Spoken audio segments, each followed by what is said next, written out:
अपर मुख्य आयुक्त के पाठक ने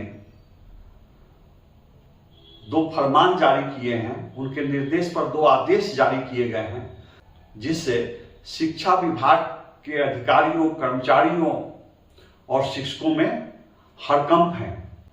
वे घबराए हुए हैं।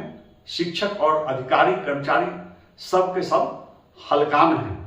उस खबर पर चर्चा करने से पहले आपको 2 लाइन सुनाना चाहता हूं।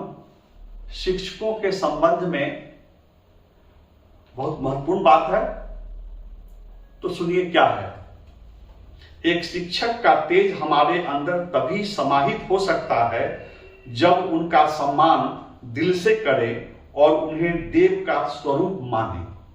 जब उन्हें हम सम्मानित करेंगे, देव का स्वरूप मानेंगे, तभी वे अपना तेज ट्रांसफर कर पाएंगे। तो मैं अपर मुख्य आयुक्त के पाठक से, बिहार सरकार के मंत्री से, नौकरशाहों से, अभिभावकों से पूछना चाहता हूं कि एक आतंकित शिक्षक, एक अपमानित शिक्षक, एक प्रताड़ित शिक्षक आखिर कैसे अपने अंदर के तेज को, अपने ज्ञान को अपने छात्रों में ट्रांसफर कर पाएगा।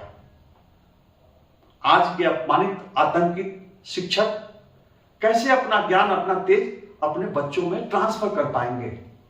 यह सोचने वाली बात है। नमस्कार, मैं हूं विवेश त्रिवेदी और आप देखना शुरू कर चुके हैं जनता चौक लाइव। आगे बढ़ने से पहले मैं एक सच्चाई आप लोगों के सामने रखना चाहता हूं।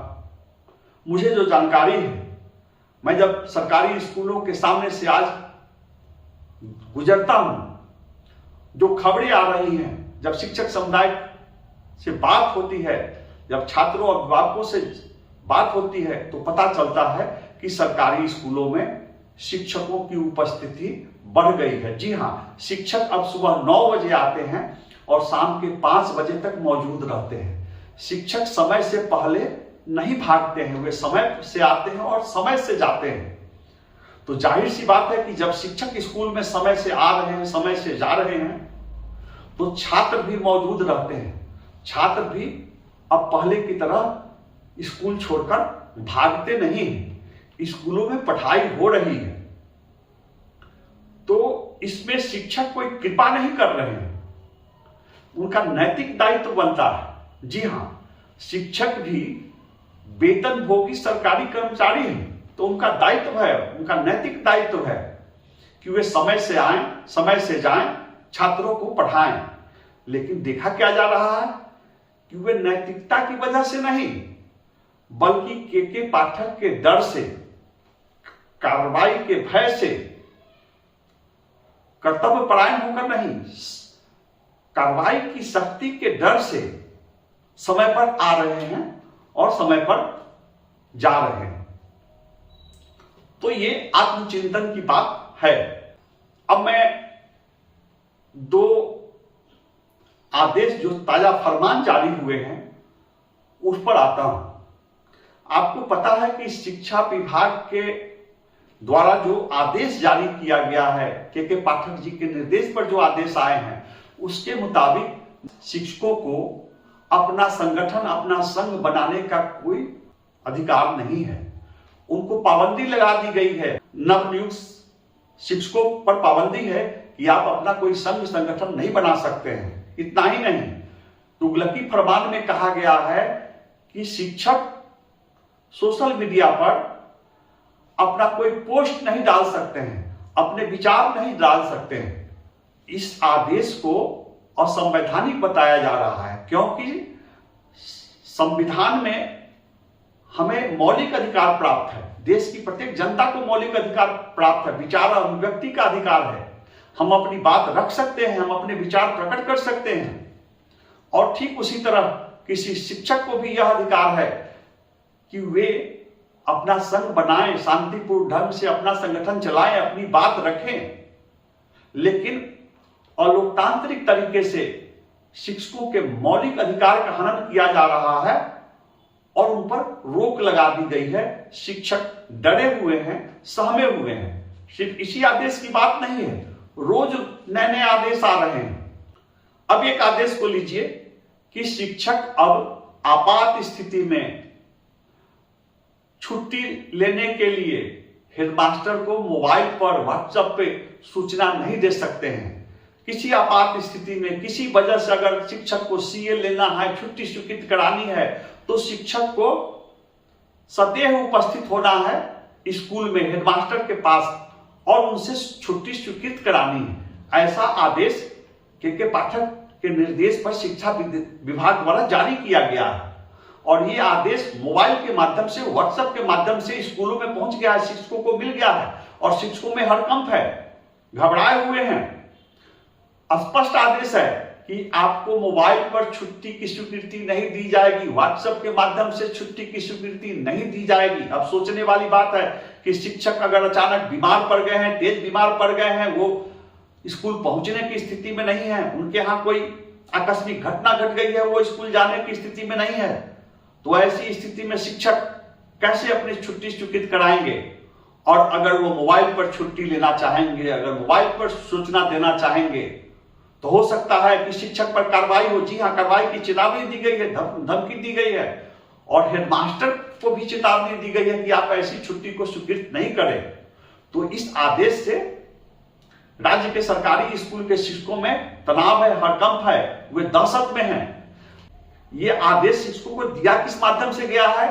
मोबाइल के माध्यम से दिया गया है, व्हाट्सएप के माध्यम से दिया गया है। तो आदेश आया है अधिकारी का मोबाइल के माध्यम से और आदेश क्या है कि आपको छुट्टी नहीं मिलेगी मोबाइल के माध्यम से। मतलब जो आदेश आया है उसका अनुपालन करना है, वो मोबाइल के माध्यम से नहीं होगा। तो आप सुने होंगे कि इसके नाम पर अब सब करते हैं रासलीला और मैं करूं तो कैरेक्टर ढीला। जी हां, अधिकारी मोबाइल पर आदेश दें, व्हाट्सएप पे आदेश दें तो वो सही है और शिक्षक अगर मोबाइल पर स्वीकृति लें, आदेश लें अवकाश पर रहने का, तो वो गैरकानूनी हो जाता है। तो आप मेरे साथ इस वीडियो में अंत तक बने रहिए। मैं अंत में दिखलाऊंगा एक वीडियो जो आजकल वायरल हो रहा है, कैसे स्कूल में शिक्षक के लिए बहुत खतरनाक स्थिति पैदा हो जा रही है। एक और अधिकारी का दबाव है कि बच्चों की उपस्थिति रहनी चाहिए, दूसरी ओर अभिभावक कैसे शिक्षक से उलझने चले आते हैं। आजकल एक वीडियो वायरल हो रहा है, मैं वह भी दिखाऊंगा और मैं यह भी बताऊंगा कि एक शिक्षक का साथ कितना खतरनाक हो सकता है। यह भी इस स्टोरी में आप सुनेंगे। अब अंत तक बने रहिए। अब आइए अगला आदेश। अपर मुख्य आयुक्त के पाठक के निर्देश पर शिक्षा विभाग ने एक आदेश जारी किया है और उसमें कहा है कि अब प्रत्येक रविवार को शिक्षा विभाग के अधिकारियों को अपने अपने कार्यालय में उपस्थित रहना है। जी हां, शिक्षा विभाग के सारे अधिकारी अपने अपने कार्यालय में अवकाश के दिन, साप्ताहिक अवकाश के दिन रविवार को उपस्थित रहेंगे। क्यों उपस्थित रहेंगे? तो उस दिन एक उच्च स्तरीय बैठक करेंगे वीडियो कॉन्फ्रेंसिंग के माध्यम से। के पाठक प्रत्येक रविवार को एक उच्च स्तरीय बैठक करेंगे वीडियो कॉन्फ्रेंसिंग के माध्यम से और वीडियो कॉन्फ्रेंसिंग के माध्यम से जो बैठक होगी उसके लिए अधिकारियों को रविवार के दिन भी प्रत्येक रविवार को अपने कार्यालय में रहना है। तो यह आदेश सिर्फ अधिकारियों पर लागू नहीं हो रहा है। आप गौर से देखें, सोचिए, यह आदेश कर्मचारियों पर भी लागू हो रहा है। जब शिक्षा विभाग के अधिकारी रविवार को कार्यालय जाएंगे तो कार्यालय का ताला कौन खोलेगा, कौन बंद करेगा? इतना ही नहीं, उच्च स्तरीय बैठक के लिए जो फाइलें तैयार की जाएंगी बैठक के दौरान, वो फाइलें कर्मचारी ही तो प्रस्तुत करेंगे और फाइल को तैयार करना कितना मुश्किल काम होगा, क्योंकि के पाठक जैसे सख्त अधिकारी उस बैठक में शामिल रहेंगे। जरा सी चूक हो गई तो अधिकारी पर गाज गिर सकती है, जरा सी चूक हो गई फाइल तैयार करने में, प्रतिवेदन देने में, सूचना देने में, तो संबंधित कर्मचारी पर भी कार्रवाई हो सकती है। तो के पाठक की बैठक में शामिल होने के लिए पहले के दिनों से, सामान्य दिनों से भी अधिक सजगता से, अधिक मेहनत से मुस्तैद रहना पड़ेगा। फाइल तैयार करनी पड़ेगी, रिपोर्ट तैयार करनी पड़ेगी।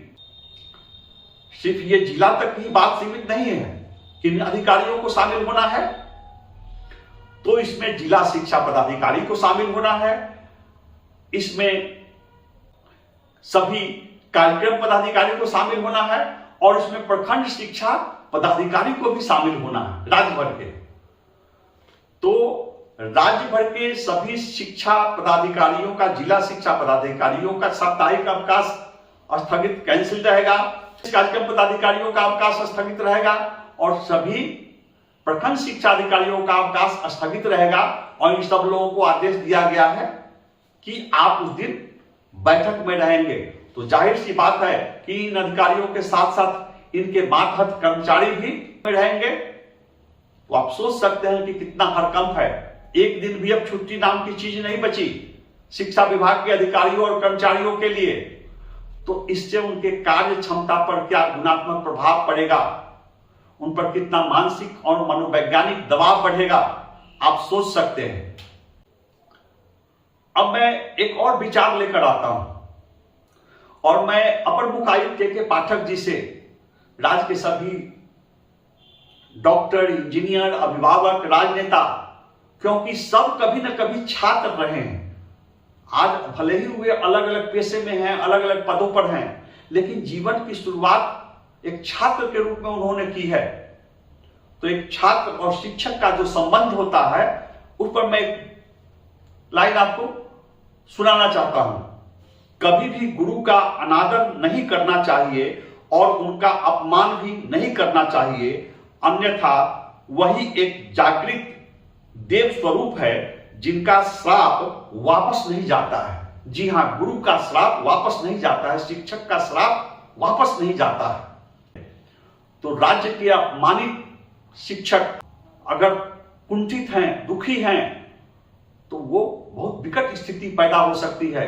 क्योंकि लिखा गया है कि सचिव वैद्य गुरु तीनी, प्रिय बोल ही भयास, राज धर्म तन तीनी होई बेगहि नाश। अगर आपका मंत्री, सचिव और वैद्य, डॉक्टर और गुरु, शिक्षक ये भय से प्रिय वचन बोल रहा है, भय से सच नहीं बोल पा रहा है, विचार अभिव्यक्त नहीं कर पा रहा है, उसके बोलने पर पाबंदी है, वो डरा हुआ है, सहमा हुआ है, तो राज का, धर्म का और तन शरीर का नाश तेजी से होना तय है। हमें शिक्षा विभाग को सुधारना है, लेकिन शिक्षकों को आतंकित करके नहीं। के पास जो भी हम हैं, जो भी मेरा व्यवहार है, जो भी हम कहीं जाते हैं, अपनी छाप छोड़ते हैं किसी विभाग में, किसी ओहदे पर काम करते हुए, तो वह सारा कुछ हमारा जो व्यवहार है, गुण है, वो गुरु का दिया हुआ है। तो हम सोचना चाहिए कि हमें जो गुरु ने क्या शिक्षा दी थी और हम किस व्यवहार के साथ आज उपस्थित हैं। अब एक सबसे बड़ा संकट है, मैंने कहा कि स्कूलों में शिक्षकों की उपस्थिति बढ़ गई है और छात्रों की भी उपस्थिति बढ़ गई है। तो ताजा खबर बता रही है कि शिक्षक भारी दबाव में हैं। बच्चे स्कूल से भागने को बेताब रहते हैं। छात्रों को अपने सहपाठियों से यह कहते हुए सुना जाता है कि स्कूल में जाने पर मास्टर साहब रोक लेते हैं, पहले की तरह स्कूल से भागने नहीं देते हैं, मास्टर साहब शाम तक स्कूल में बैठा कर रखते हैं। तो शिक्षकों पर भारी दबाव है छात्रों को घर से बुलाने में, और अगर नहीं बुलाते हैं, छात्रों को नहीं रुकते हैं, तो उन पर कार्रवाई की तलवार लटक रही है। कई जगह ऐसा देखा जा रहा है, जो गरीब अभिभावक हैं, जो गरीब माँ बाप हैं, वे स्कूल पहुंच जा रहे हैं और अपने बच्चों को ले जाने के लिए दबाव बना रहे हैं। उनका कहना है कि अगर बच्चे लगातार दिन भर स्कूल में बैठे रहेंगे तो उनके घर में घरेलू कार्यों में मदद कौन करेगा, उनके मवेशियों को कौन खिलाएगा, उनकी बकरियां को कौन चराने ले जाएगा। तो शिक्षक पर दबाव बनाने के लिए अभिभावक स्कूल में पहुंच रहे हैं, खासकर गरीब माँ बाप पहुंच रहे हैं और कह रहे हैं इससे तो मेरा परिवार बर्बाद हो रहा है। कर रहा है, आप दोनों तीनों बच्चा यहाँ है। क्या करे, सरकार कह दिया है कि सरकार को हम गोली मार देगा, हमरा सामने हमरा बकरी चराने के लिए भेज देंगे उसको सरकार को। तो हम लोग क्या करें आखिर? खोलिए बच्चा को ले जाकर बकरी चराएगा, बकरी बना हुआ है। क्या करेंगे, हम लोग मजबूरन है। हम लोग 5 बजे तक रुकना है बच्चा सब। आप लोग का भाषण में चल के जो है ना, हम लोग को जो है ना दुनिया में भीख मांग के खाना पड़ेगा। हम लोग अपना जिंदगी अपना खुद हिसाब से चलते हैं। आपको भी दिए बच्चा पढ़ाए ना, हम आए लेने के लिए, थोड़ा दे दीजिए। बकरी हमारा 4-5 बना हुआ है, क्या बोलेंगे आपको, बोलिए। सरकार का भरोसा हम कौन जीता है? आप लोग तनख्वाह खाते हैं, आप लोग दीजिएगा, हम लोग कभी नहीं। मुंह में जूते खोल के मारेंगे सरकार को। अगर हमारा सामने में आएगा इस टाइम में 400-500 बकरी हमारा भाई भाई करता है, चराने के लिए बच्चा हमारा यहाँ है। क्या भाभी दिन भर बनाए, इस टाइम में नहीं बनाए। हमारे घंटा हमारा घर का भी पालन होना चाहिए। बोलिए, दिन भर आप लोग पालन किया ना, इस टाइम में 1 घंटा हम अपना बच्चा खुद हम अपना कमा लेंगे। बोलिए हमारा 300 बच्चा, और क्या बोलेंगे आपको? बोलिए, बकरी हमारा 4-5 तो पे कर रहा है द्वार पर, जाएगा खोल के 1 घंटा चलाएगा, दिन नहीं है। मैं तुम्हारा भाई नहीं हूँ। खोल दीजिए हमारा 300 बच्चा को कॉपी। ऐसी विकट स्थिति में छात्रों को स्कूल में लंबे समय तक रखना बहुत मुश्किल हो रहा है। तो छात्र मनोवैज्ञानिक दबाव में है। राज्य सरकार को इस पर भी विचार करना पड़ेगा कि प्राइमरी स्कूल के बच्चों को, मिडिल स्कूल के बच्चों को आखिर कितने घंटे तक स्कूल में रोका जा सकता है। सुबह 9 बजे से कितने घंटे तक उनको रोका जाना चाहिए और कब उनको छुट्टी दी जानी चाहिए।